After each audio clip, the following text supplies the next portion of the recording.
Many times I have clients tell me that they have drifted apart. And even though that might be scary, it's actually a little worse because they don't know how they got there, what the real issue is anymore. And beyond that, they don't know where to start. So, yes, it can seem pretty hopeless and pretty helpless at that point. But that's what I want to talk about today and give you some tips to close in on that gap, to get back to intimacy faster than you can imagine. But make sure you stay till the end because I have a quiz I want to tell you about. All right, so what are those tips to get you back to intimacy faster than you can imagine? Well, the first one is plan fun. Plan fun. Yes, it sounds like I gave you the simplest task first. Now, some people give me a pushback on fun. They're like, well, how can we have fun when we have all these issues going on? Well, fun will do a lot for you. It's a power tool, even if you might not guess that. So laughter, it just reduces anxiety. And then you are more prone to open up, to enjoy each other's company in the easy things. And so then you can enjoy each other's company when you begin to get to some of the difficult things. But don't do the difficult things yet. So, number one, plan fun. Number two, praise the little things. These would be things you appreciate about your spouse.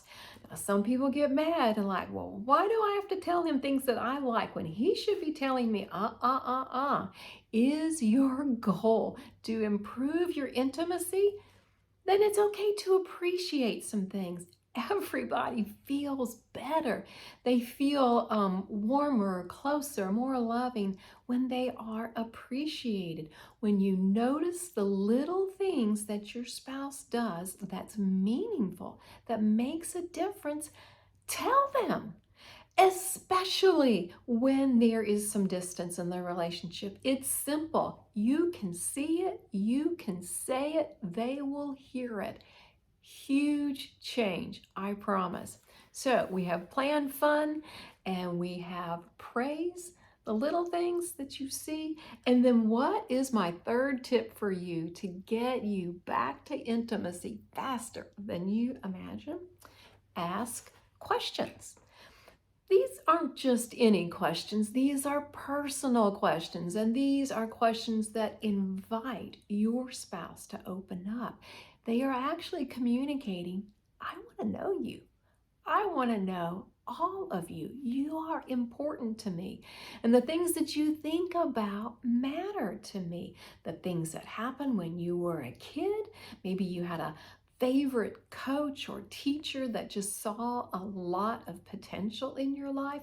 Maybe you had a life-changing event that you could have told about before, but hey, if it was a life-changing event, it is worth some additional airtime. You can ask questions about sex, especially when you're not in the bedroom, when there's a lot of fun time to develop that dialogue. You can ask questions about their goals in life. Remember, you're not too old to dream and to have goals.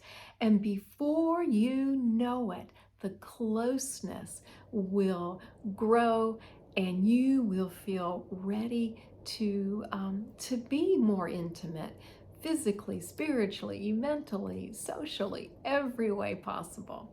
All right, what about that quiz I mentioned?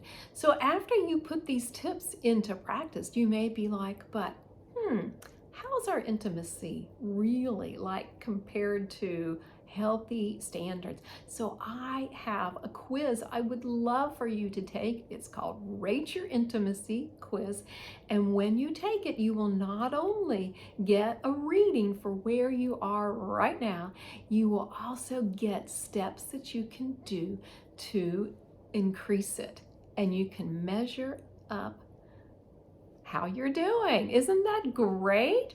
All right, thanks so much for joining me today. And remember, Father God wants to lavish his love on every area of your life, including sexual intimacy in marriage.